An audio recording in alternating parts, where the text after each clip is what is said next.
ഈ പരിശുദ്ധ അൾത്താരയിൽ സാക്ഷ്യം പറയാൻ സാധിച്ചതിന് ആദ്യമായി അമ്മ മാതാവിനോടും ഈശോയോടും നന്ദി അതുപോലെ സാക്ഷ്യം പറയാൻ വൈകിയതിന് മാപ്പും പറയുന്നു. എൻ്റെ പേര് ദീപ ബിൻസൺ. ഇതെൻ്റെ മകൻ ആൽഡ്രിൻ. എൻ്റെ മകന് വേണ്ടിയാണ് ഞാൻ സാക്ഷ്യം പറയുന്നത്.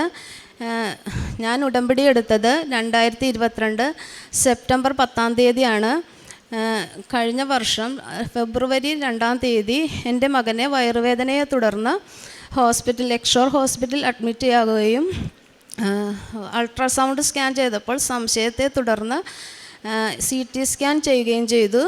അപ്പോൾ ഇവൻ്റെ വലതുവശത്തെ കിഡ്നി ട്യൂബ് ബ്ലോക്കാണെന്നും വലതുവശത്തെ കിഡ്നി വർക്ക് ചെയ്യണില്ലെന്നുമാണ് ഡോക്ടർ പറഞ്ഞത്. അപ്പോൾ ഇത് സ്റ്റണ്ട് ഇട്ടതിന് ശേഷം DTPA ചെയ്ത് ടെസ്റ്റ് റിസൾട്ട് വരുമ്പോൾ അത് 15% മുകളിൽ വർക്കിംഗ് ആണെങ്കിൽ മാത്രം അത് പൈലോപ്ലാസ്റ്റ് ചെയ്ത് ശരിയാക്കാമെന്നാണ് പറഞ്ഞത്. 15% വർക്കിംഗ് ഇല്ലെങ്കിൽ റിമൂവ് ചെയ്യേണ്ടി വരുമെന്നാണ്, വലതുവശത്തെ കിഡ്നി റിമൂവ് ചെയ്യേണ്ടി വരുമെന്നാണ് ഡോക്ടർ പറയുന്നത്. ഇത് ഞങ്ങൾ വളരെ പ്രയാസത്തോടെ ഫെബ്രുവരി 9 കൃപാസനത്തിൽ വരികയും ഉടമ്പടി പുതുക്കി ഇവിടെ അച്ഛനെ കണ്ട് തൈലം പുരട്ടി പ്രാർത്ഥിക്കുകയും ചെയ്തതിൻ്റെ ഫലമായി ഞങ്ങൾ എല്ലാ ദിവസവും വീട്ടിൽ ചെന്ന് ഞാനും മകനും അവൻ്റെ പപ്പയും ചേർന്ന് രാവിലെയും വൈകിട്ടും മുട്ടിപ്പായി ഉടമ്പടി പ്രാർത്ഥനയും പ്രത്യക്ഷീകരണ പ്രാർത്ഥനയും ചൊല്ലി പ്രാർത്ഥിക്കുകയും തൈലം പുരട്ടി പ്രാർത്ഥിക്കുകയൊക്കെ ചെയ്തതിൻ്റെ ഫലമായി DTPA ടെസ്റ്റ് നടത്തിയപ്പോൾ 25% മുകളിൽ വർക്കിംഗ് ആണെന്ന് ഡോക്ടർ പറയുകയും ചെയ്തു. അതിനുശേഷം പൈലോപ്ലാസ്റ്റ് ചെയ്ത് ബ്ലോക്ക് മാറ്റുകയും ഇവന് യാതൊരു വിധ കുഴപ്പവുമില്ലെന്നും കിഡ്നി പൂർണ്ണമായും വർക്കിംഗ് ആയെന്നും പറയുകയുണ്ടായി. ഇത് മാതാവിൻ്റെയും ഈശോയുടെയും അനുഗ്രഹം കൊണ്ട് മാത്രമാണ് ഇത് നടന്നതെന്ന് ഞങ്ങൾ പൂർണ്ണമായും വിശ്വസിക്കുന്നു. അതുപോലെ തന്നെ ഞങ്ങൾക്ക് ഇത് ചികിത്സയ്ക്ക് വേണ്ടി ഒത്തിരി പൈസയുടെ ആവശ്യങ്ങളുണ്ടായിരുന്നു. ഒരുപാട് ആൾക്കാർ സഹായിക്കുകയും ഞങ്ങൾക്ക് നിലഭൂമിയായിട്ട് പോലും ഒരാഴ്ചക്കുള്ളിൽ ഞങ്ങൾക്ക് ലോൺ പാസ്സാക്കി കിട്ടുകയും ചെയ്തു. ഇതും മാതാവിൻ്റെ അനുഗ്രഹമാണെന്ന് ഞങ്ങൾ പൂർണ്ണമായും വിശ്വസിക്കുന്നു. കാരുണ്യപ്രവൃത്തിയായിട്ട് അനാഥർക്ക് ഭക്ഷണം ഞാൻ കൊണ്ടുപോയി കൊടുത്തിട്ടുണ്ട്. അതുപോലെ വിതരണം നടത്തി എൻ്റെ മകൻ്റെ രോഗസൗഖ്യത്തെക്കുറിച്ച് പറഞ്ഞ് പത്രം കൊടുക്കുകയും ചെയ്തിട്ടുണ്ട്. എല്ലാ ദിവസവും ഞങ്ങൾ കുർബാനയിൽ മുടങ്ങാതെ എല്ലാ ദിവസവും ഞങ്ങളെല്ലാവരും കുടുംബത്തോടെ ചെന്ന് കുർബാന കൂടുകയും കുമ്പസാരിക്കുകയും ചെയ്യാറുണ്ട്. പ്രാർത്ഥനയും മുടക്കാറില്ലായിരുന്നു. ഇതിലൂടെ ഞങ്ങൾക്ക് വിശ്വാസത്തിൽ വളരുവാനും പൂർണ്ണമായി മാതാവിനെ വിശ്വസിക്കാനും ഞങ്ങൾക്ക് സാധിച്ചു. ഇതിനെല്ലാം മാതാവിനും ഈശോകുമാരനും നന്ദി പറയുന്നു. എൻ്റെ പേര് ആൽഡ്രിൻ. ഞാൻ കുമ്പളത്തുനിന്ന് ആണ് വന്നത്. അപ്പോൾ എനിക്കിതേപോലെ എൻ്റെ മമ്മി പറഞ്ഞ പോലെ എനിക്ക് കിഡ്നിക്ക് റൈറ്റ് സൈഡിലായിട്ടൊരു പ്രോബ്ലം ഉണ്ടായിരുന്നു. അത് ജനറ്റിക്കലായിട്ട് വന്നതാണ്. അപ്പോൾ ആദ്യമൊന്നും അറിയത്തില്ലായിരുന്നു, ഇങ്ങനെ ഒരു പ്രോബ്ലം ഉള്ള കാര്യമൊന്നും അറിയത്തില്ലായിരുന്നു. ഇടയ്ക്കിടയ്ക്ക് ഇങ്ങനെ വയറുവേദന വരുമായിരുന്നു. അപ്പോഴത്തേക്കും ആ സമയത്തൊക്കെ നമ്മൾ ഗ്യാസ് കയറിയാണ് ഇതിൽ വിടുവരുന്നതല്ല. വെറുതെ ഒരു ദിവസമൊക്കെ ഉണ്ടാവുള്ളൂ. അപ്പോഴത്തേക്കും ഭയങ്കരമായിട്ട് വേദന തുടങ്ങി. ഭയങ്കര വേദന എന്ന് പറഞ്ഞാൽ എനിക്ക് ഒരാഴ്ചത്തോളം ഭയങ്കര വേദനയായിരുന്നു. അപ്പോൾ അന്ന് നമ്മൾ അടുത്തുള്ള ക്ലിനിക്കിലൊക്കെ കാണിച്ചപ്പോൾ പറഞ്ഞ് ഗ്യാസിൻ്റെ ആയിരിക്കും കുഴപ്പമുണ്ടാവില്ല എന്ന് പറഞ്ഞ്. അങ്ങനെയാണ് ഞങ്ങൾ ലക്ഷോറിൽ ചെന്നിട്ട് കാണിക്കണത്. ലക്ഷോറിൽ ചെന്ന് കാണിച്ചപ്പോൾ പറഞ്ഞ് ഈ CT സ്കാൻ എടുക്കണം, എൻഡോസ്കോപ്പി. ഞാൻ അന്നാണ് അറിയണം ഇങ്ങനത്തെ സ്കാനിങ് ഉണ്ടെന്ന് തന്നെ അറിയണത് അന്ന്. അപ്പോഴത്തേക്കും എന്നെക്കൊണ്ട് ഇതെല്ലാം സ്കാനിങ്ങും സ്കാനിങ് ചെയ്യിച്ചപ്പോഴത്തേക്കും എന്നോട് പറഞ്ഞ് നിൻ്റെ റൈറ്റ് സൈഡിലെ കിഡ്നി ഇങ്ങനെ ഇതായിരിക്കണേണ്. ഞാൻ അതിൻ്റെ അകത്ത് വെച്ച് തന്നെ അറിഞ്ഞായിരുന്നു. പക്ഷേ എനിക്ക് എങ്ങനെ റിയാക്ട് ചെയ്യണമെന്നൊന്നും എനിക്ക് മനസ്സിലാകണ്ടായിരുന്നില്ല. അത് കഴിഞ്ഞിട്ട് ഞാൻ അന്ന് രാത്രി പിറ്റേ ദിവസം എനിക്കൊട്ടും അന്ന് ഉറങ്ങാൻ പറ്റിയിട്ടില്ല. അപ്പോഴേക്കും ഉറങ്ങാൻ പറ്റാണ്ടായ ദിവസം തന്നെ ഞാൻ നോക്കിയപ്പോൾ എല്ലാവരും വീട്ടിലിങ്ങനെ എഴുന്നേറ്റ് കുത്തി നടക്കുകയാണ്. എനിക്കാണെങ്കിൽ ആരോടൊന്നും പറയാനും പറ്റണില്ല. മൊത്തത്തിൽ എല്ലാം തകർന്നൊരവസ്ഥ. കിഡ്നി പോയി എന്നൊക്കെ കേട്ടിട്ട് എനിക്ക് പറ്റണില്ലായിരുന്നു. അന്ന് പിറ്റേ ദിവസം അത് കഴിഞ്ഞ് എന്നോട് പറഞ്ഞ് നീ പേടിക്കുകയൊന്നും വേണ്ട. മമ്മി പറഞ്ഞു നീ പേടിക്കുകയൊന്നും വേണ്ട, നീ അവിടെ പോയി പ്രാർത്ഥിച്ചാൽ മതി, പ്രാർത്ഥിച്ച് കഴിഞ്ഞാൽ എല്ലാം തീരുമെന്ന് പറഞ്ഞു. എനിക്കിപ്പോൾ കരച്ചിലൊക്കെ ഉണ്ട്, എന്താണെന്ന് എനിക്കറിയത്തില്ല. പക്ഷേ എന്നോട് പറഞ്ഞ് എല്ലാം മാറും, പ്രശ്നമൊന്നുമില്ല, എന്താണ് എല്ലാം ശരിയാവുമെന്ന് പറഞ്ഞു എന്നോട്. അങ്ങനെ അങ്ങനെ ഇവിടെ വന്ന് അച്ഛനെ കാണാൻ പറ്റുമെന്നൊന്നും അറിയത്തില്ലായിരുന്നു. അപ്പോഴത്തേക്ക് ഇവിടെ വന്നപ്പോഴത്തേക്കും അച്ഛൻ പറഞ്ഞ് മമ്മി എല്ലാം കണ്ട്. മെയിൻ കാര്യം എന്ന് പറഞ്ഞാൽ എനിക്ക് ആദ്യം ഇവിടെ വരാൻ ഒരു വിശ്വാസം ഉണ്ടായിരുന്നില്ല. ഞാൻ മമ്മി നേരത്തെ ഇവിടെ ഇങ്ങനെ വന്നുകൊണ്ടിരുന്ന വെച്ചായിരുന്നു. അപ്പം ഞാൻ മമ്മീനോട് പറയും മമ്മിക്കൊന്നും വേറെ പണിയില്ല എന്നാണ് ഞാൻ ചോദിച്ചുകൊണ്ടിരുന്നത് വെച്ചത്. ഞാൻ ഇങ്ങനെ പറയും. പിന്നെ ഞാൻ എന്ന് പറഞ്ഞാൽ ഇങ്ങനെയാണ്, ആരെങ്കിലും മറ്റേ തോമാസ്ലിയാനെ പോലെയാണ്, തൊട്ടറിയണം, എന്നാലും മാത്രമേ ഞാൻ വിശ്വസിക്കത്തുള്ളൂ. അപ്പോഴത്തേക്കും എന്തെങ്കിലും ഇത് വന്നു കഴിഞ്ഞാൽ നമുക്ക് പഠിക്കുള്ളൂ. മനുഷ്യരായ അങ്ങനെയാണ്, എല്ലാം എന്തെങ്കിലും വന്നു കഴിയുമ്പോൾ നമ്മൾ പഠിക്കും, ഇങ്ങനെയാണെന്ന് പഠിക്കുള്ളൂ. അപ്പോഴത്തേക്കും എനിക്കും ഇവിടെ വന്നിട്ട് എനിക്ക് ഇതില്ല. ഞാൻ പറയണത് ശരിയാവാനൊന്നും പോകണമെന്നില്ല, ഇതെങ്ങനെ ശരിയാവാനാണെന്ന് ഞാൻ അപ്പോഴും ചോദിച്ചുകൊണ്ടിരുന്നത് വെച്ചാൽ. അപ്പം എന്നോട് മമ്മി പറഞ്ഞ് ഇല്ലടാ എല്ലാം ശരിയാവും, അച്ഛനെ കണ്ടാൽ മതി, എല്ലാം ശരിയാവട്ടാന്ന് പറഞ്ഞ്. ഞാൻ ഇവിടെ വന്ന് അച്ഛനെ കണ്ട് പ്രാർത്ഥിച്ച് ഞാൻ പള്ളിയിലൊക്കെ പോകുമായിരുന്നു. ഞായറാഴ്ച മാത്രം പള്ളിയിൽ പോകുന്ന ടീമായിരുന്നു ഞാൻ. എന്നിട്ട് ഇത് അറിഞ്ഞോടെ എനിക്കെന്താണെന്നറിയാൻ പാടില്ല, ഞാൻ എല്ലാ ദിവസവും പള്ളിയിൽ പോയി തുടങ്ങി. ഒരു 3 മാസത്തോളം പള്ളി എല്ലാ ദിവസവും നാട്ടുകാർ ചോദിച്ചു തുടങ്ങി നീ എന്താണ് ഫുൾ ടൈം പള്ളിയിലാണുള്ളതെന്ന്. ഞാനിങ്ങനെ പള്ളിയിലോട്ട് രാവിലെ പള്ളിയിൽ പോകുന്നു, എല്ലാം രാത്രി പ്രാർത്ഥന വരുന്നു, എല്ലാം കറക്റ്റായിട്ട് ചെയ്യും. മമ്മി നേരത്തെ എന്താ പറഞ്ഞതെന്ന് നിങ്ങൾക്ക് ആർക്കും മനസ്സിലായിട്ടുണ്ടാവില്ല. മമ്മി എന്തൊക്കെ ഇരുന്ന് പറയണ്ടായിരുന്നു, എനിക്ക് മനസ്സിലായിട്ടില്ല. ഇപ്പം പോലെ ഞാൻ ഇവിടെ ഇരുന്ന് പേടിച്ച എന്നോട് അച്ഛൻ പറഞ്ഞ് നീ ഇതിനെക്കുറിച്ച് എന്തെങ്കിലും പറയണം, എനിക്കെങ്ങനെ പറയണത്, പക്ഷെ ഞാനിതൊക്കെ എങ്ങനെ പറയണമെന്ന് എനിക്ക് ഇപ്പോഴും മനസ്സിലായിട്ടില്ല. എന്നിട്ട് ഞാൻ ഇവിടെ വന്നു കഴിഞ്ഞിട്ട് അച്ഛനെ കണ്ടപ്പോൾ അച്ഛൻ എന്നോട് പറഞ്ഞ് എടാ എല്ലാം ശരിയാവും, നീ പേടിക്കാനൊന്നും വേണ്ട. ഞാൻ അന്ന് ഇവിടെ വെച്ച് ഒരു ചേച്ചീനെ കണ്ടായിരുന്നു. ആ ചേച്ചീനെ എനിക്ക് അറിയത്തോലുമില്ല.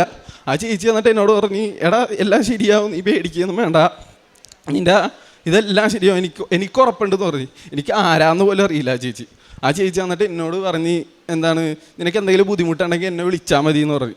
ഞാനപ്പോൾ അന്ന് ആ ദിവസം എന്താണ് ആ ചേച്ചിനെ വിളിച്ചില്ല, എനിക്ക് അതിനുള്ള ഇതൊന്നും ഉണ്ടായിരുന്നില്ല. മൊത്തത്തിൽ ചത്തിരിക്കണ ഒരവസ്ഥയായിരുന്നു സത്യം പറഞ്ഞാൽ. ഞാൻ ഇവിടെ വന്ന് പ്രാർത്ഥിച്ച് 3 മാസം കറക്റ്റായിട്ട് ഞാൻ ചെയ്യേണ്ടതെല്ലാം ചെയ്ത്. ഞാൻ പക്ഷേ പത്രമൊന്നും കൊടുക്കാൻ പറ്റില്ല, അതെല്ലാം എൻ്റെ മമ്മിയാണ് ചെയ്തേക്കണത്, എല്ലാം എൻ്റെ മമ്മിയാണ് ഞാൻ ചെയ്തേക്കണത്. എനിക്ക് അതിനുള്ള അവസ്ഥ ഉണ്ടായിരുന്നില്ല. ഞാൻ ഫുൾ ടൈം ഒന്നില്ലെങ്കിൽ ഫുൾ ടൈം പ്രാർത്ഥിക്കുമായിരുന്നു. ഞാൻ നല്ല രീതിക്ക് ഞാൻ പ്രാർത്ഥിക്കുകയും ചെയ്യും. രാവിലെ കറക്റ്റായിട്ട് എഴുന്നേക്കും. 10 മണിക്ക് എഴുന്നേറ്റ് തന്നെ ഞാൻ 5:30 എഴുന്നേറ്റ് തുടങ്ങി. അന്ന് മുതൽ 5:30 എഴുന്നേറ്റ് തുടങ്ങി പ്രാർത്ഥിച്ച് എല്ലാം കറക്റ്റായിട്ട് ഞാൻ ചെയ്യുമായിരുന്നു. അന്ന് ചെയ്ത് അങ്ങനെ ഒരു 3 മാസം കഴിഞ്ഞപ്പോഴത്തേക്കും എന്നോട് പറഞ്ഞ് ഇനി DTP എന്ന് പറഞ്ഞൊരു ടെസ്റ്റ് ഉണ്ട്, കിഡ്നി ഫങ്ഷൻ ടെസ്റ്റ് എന്ന് പറയും. അപ്പോഴത്തേക്കും അത് ചെയ്തപ്പോൾ എനിക്കൊരു വിശ്വാസം വന്നു തുടങ്ങി. ചിലപ്പോൾ റെഡിയാവും, പ്രാർത്ഥിച്ചാൽ എല്ലാവരും പ്രാർത്ഥിച്ച് കിട്ടണുണ്ട്, അപ്പോൾ എനിക്ക് കിട്ടിയ എന്താണെന്നുള്ളൊരു മൈൻഡായി. അപ്പോൾ ലാസ്റ്റ് ഞാൻ അവിടെ ചെന്ന് ടെൻഷൻ അടിച്ചായിരിക്കണത്. അത് കഴിഞ്ഞിട്ട് എന്നോട് എന്താണ് ഡോക്ടർ പറഞ്ഞ് നിനക്ക് 15% കാണിക്കണം, അല്ലെങ്കിൽ നിൻ്റെ റൈറ്റ് സൈഡിലെ കിഡ്നി എടുത്ത് കളയണം. ഡോക്ടർ ഇതൊക്കെ സിമ്പിളായിട്ട് പറയണം, എൻ്റെ കിഡ്നിയാണ് അത് വേറെ കാര്യം. ഡോക്ടർ എല്ലാം സിമ്പിളായിട്ട് പറയണം, അത് ഒരു കിഡ്നിയല്ലേ, അത് നിനക്ക് ഒരു കിഡ്നി ഉണ്ടെങ്കിൽ ജീവിക്കുക. എനിക്കും അതേ പറ്റൂല. ഞാൻ മാതാവിനോട് പറഞ്ഞു എനിക്ക് 2 കിഡ്നിയും വേണം, അല്ലാണ്ട് ഞാൻ നിൽക്കത്തില്ലെന്ന് പറഞ്ഞു ഇവിടെ. അപ്പോഴത്തേക്കും ആ കറക്റ്റ് ആ സമയം ആ 1 മണിക്കൂർ ടെൻഷൻ അടിച്ചില്ലേ ഇല്ലാണ്ടായി. എന്നിട്ട് അത് കഴിഞ്ഞിട്ടാണ് അത് കഴിഞ്ഞിട്ട് ഡോക്ടറെ കണ്ടപ്പോൾ ഡോക്ടർ പറഞ്ഞ് എടാ ഇനി നിനക്ക് പേടിക്കാനൊന്നുമില്ല, 25% ഉണ്ട് നിൻ്റെ കിഡ്നിയുടെ, ഇത് 15%, ഞാൻ ഉദ്ദേശിച്ചത് ഒരു 15%-എങ്കിലാണ്, പക്ഷെ നിനക്ക് 25%-ഓളം ഇത് കണ്ടെന്ന് പറഞ്ഞ്. ഇത്രയൊക്കെ പറഞ്ഞ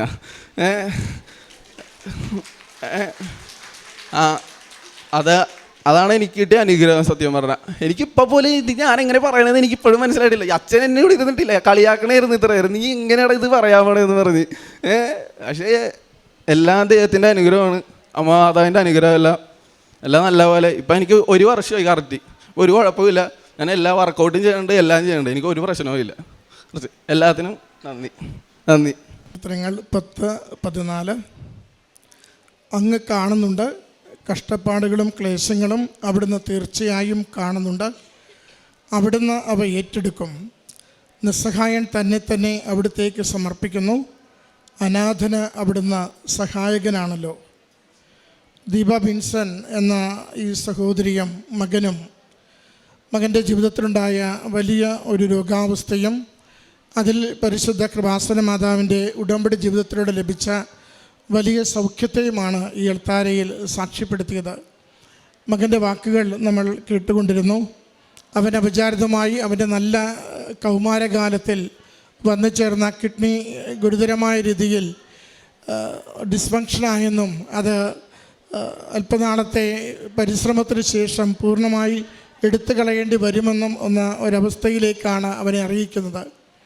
അവൻ പറയുന്നുണ്ട്, ജനറ്റിക്കലി ഉള്ളൊരു വിഷയമാണ്, തിരിച്ചറിയുമ്പോൾ ഏറെ വൈകിപ്പോയി. അതുകൊണ്ട് ചികിത്സ കൊണ്ട് പ്രത്യേകിച്ചൊരു ഗുണമില്ലാത്ത വിധത്തിൽ അത് പൂർണ്ണമായും കിഡ്നി നഷ്ടപ്പെടുന്ന അവസ്ഥയിലാണ് ആശുപത്രിയിൽ എത്തിച്ചേരുന്നത്.